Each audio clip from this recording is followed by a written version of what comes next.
حاصبا أفأمنتم أن يخسف بكم جانب البر أو يرسل عليكم حاصبا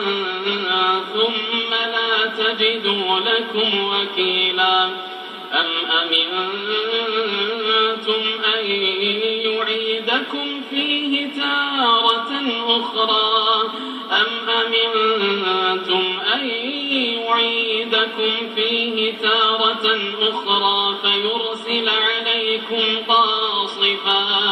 فيرسل عليكم قاصفا من الريح فيغرقكم بما كفرتم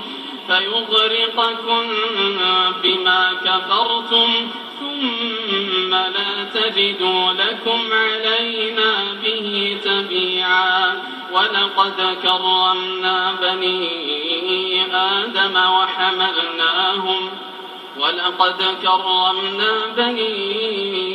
آدم وحملناهم في البر والبحر ورزقناهم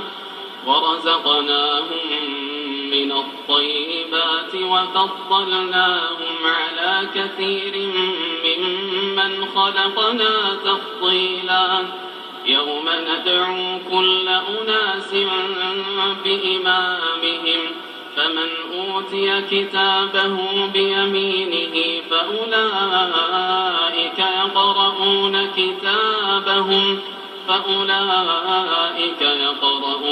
كتابهم ولا يظلمون فتيلا